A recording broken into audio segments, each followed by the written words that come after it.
There are two things that most people need to complete something difficult. The first is habit-forming behavior, and the second is some sort of structure. Habits are ways for us to fuel our comic journey, and structure is how we navigate from the start to the finish. Both habits and structure are big topics, but in this video, I'm going to give you a structure to get you from where you are to where you need to be and show you how completing comics is a habit worth investing in. Here are the 6 steps you need to make a comic, and here is my suggestion of how long you should spend on each. That is structure. If you're confident in your abilities and you're a bit of a self-starter, then you can just use that and go ahead and make your comic. By the end of this video, you'll be equipped with the skills you need to complete a 6-page comic within 60 days. And you can apply these either to the comic you're already making, or you can come up with a completely new story. If you're new, I'm John, and I help comic creators complete their comics without burning out. Now, if you've never made a comic before, or you think you're not good at drawing or writing, then keep watching. Because the point of making a 6-page comic isn't to make a good comic. It doesn't need to be well designed or well written or well drawn. The only thing it needs to do is exist. And that can only happen if you actually make the comic. So if you're going to apply any pressure to yourself, apply the pressure to complete it within a reasonable amount of time. I think 60 days to complete a 6-page comic is reasonable. But if it does take you a little bit longer, then that's okay. So, where do you start? If you're sat there worried that you don't even know where to start with this, then write a 6-page story about something that happened in your life. Even if you think that you're really boring and nothing exciting happens to you. In fact, in some ways that might be better. Write a mundane story about your trip to work or your walk to school or a walk that you take around locally. Remember, the important part of this is completing the comic, not creating the greatest story ever told. We actually did this while I was at university studying comics. Yes, that is a thing.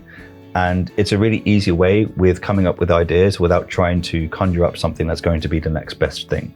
And I have a full breakdown of this process that I put up on my Patreon. So if you want a full step-by-step guide of how I did this, then click the link in the description below. So, structure.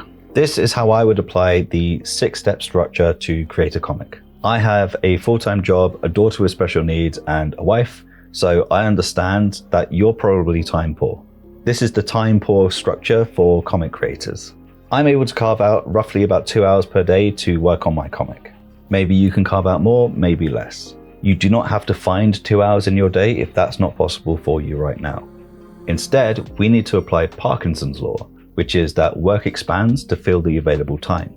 So apply what you can to the time available to you. Now, what does that mean? That means that when you sit down to create your comic, you should do it without thinking too much. It's easier said than done, but just make marks on the page. When you're thumbnailing, just make stuff, even if it doesn't make that much sense at first. We can tidy up later. Most of us are paralyzed by overthinking too much, so to kind of rip that band-aid off, you need to just make a mess on the page. Here's an example week of how I would plan this phase. On days 1 or 2, just sketch blobs and shapes with labels so you understand what they're supposed to be on the pages. Ideally, you want to do all 6 pages because now you have 5 days to make sense of this mess. And it's easier to work from a mess of blobs and squiggles than it is to work from a blank page. Because one of the hardest things to do is to transfer the ideas in your head onto the page. And so if you do this quickly without thinking too much, then you have stuff to work with. And so when you come back to it on day 3, you'll be able to look at your mess and start making sense of it with a fresher perspective.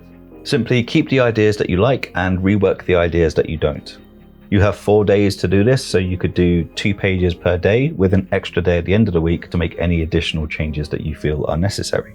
Now, it's important to note for this part, make sure you leave enough room for your word balloons. Your word balloons are just as important as the art, if not more so. If you're not sure how much space to leave for the word balloons, then leave more than you think you'll need. It's better to have too much space than not enough, and this is a skill that you're going to develop over time, so don't worry too much if you don't perfectly balance the artwork and the word balloons. If in doubt, prioritize the word balloons. At the end of the week, your ideas are locked in. You cannot make wholesale changes to them anymore. I don't care if you've just drawn stick figures. Stick figures are totally fine because this isn't about pretty drawings, this is about ideas.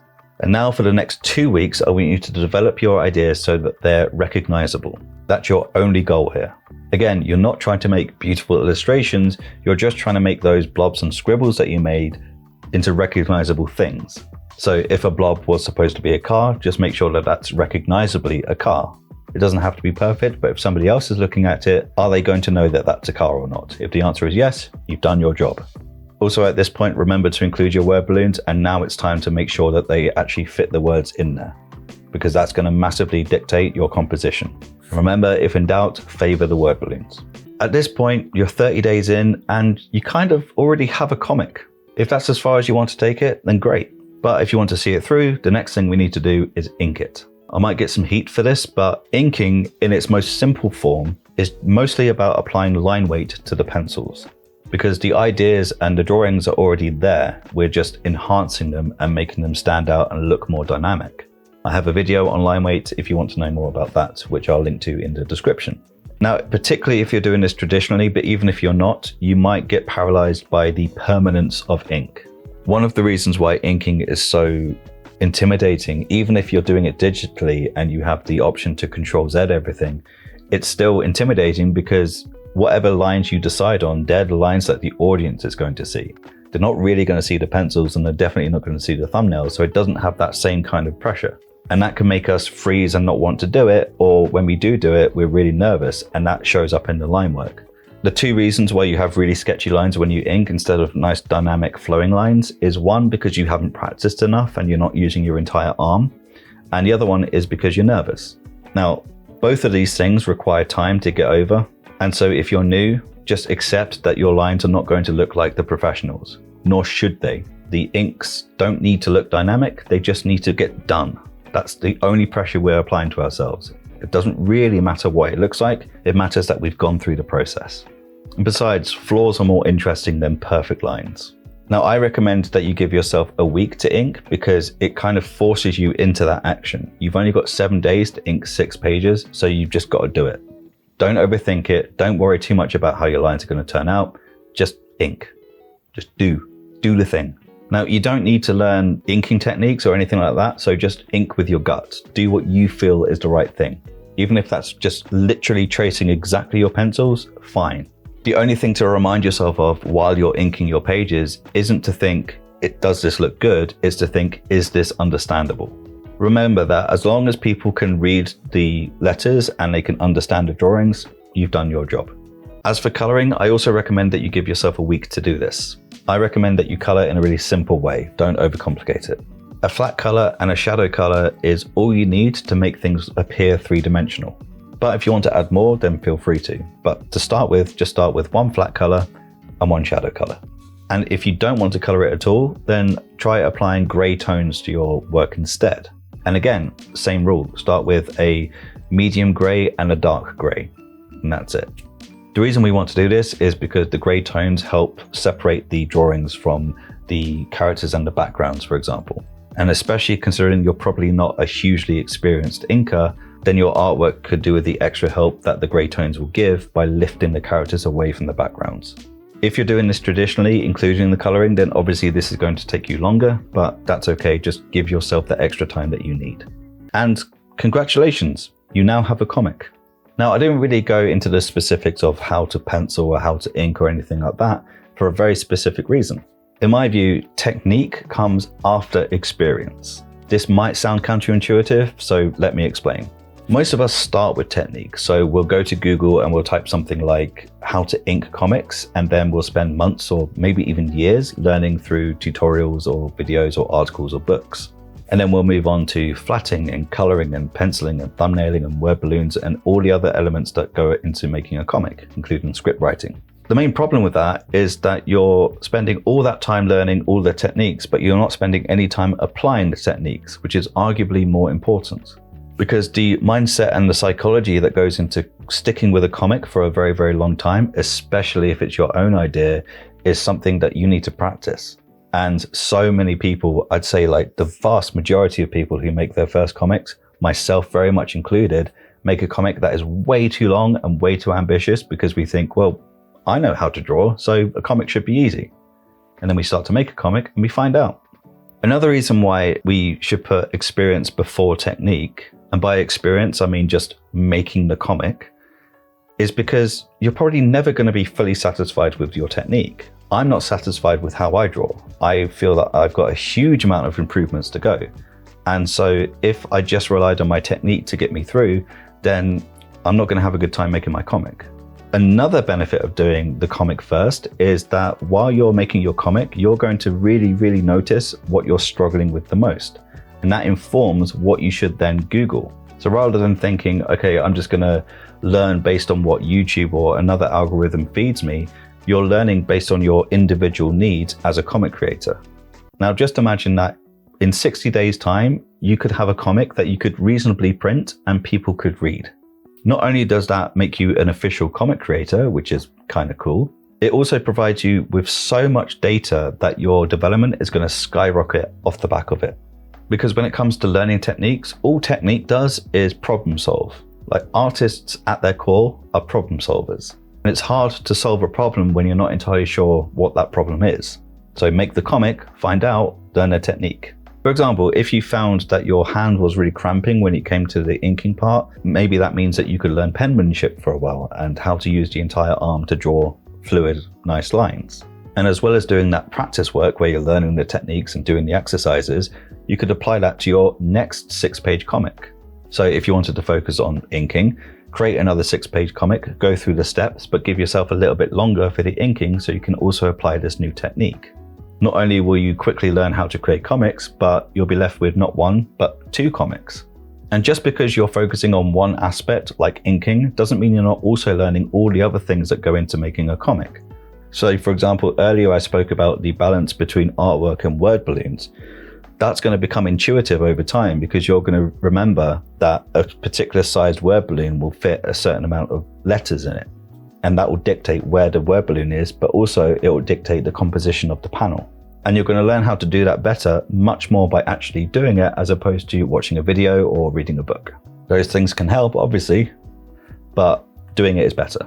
This is the have your cake and eat it too way of learning how to create comics, where you create a comic, you learn something new, apply it to the comic, you learn something new, apply it to the next comic and the next comic and the next comic.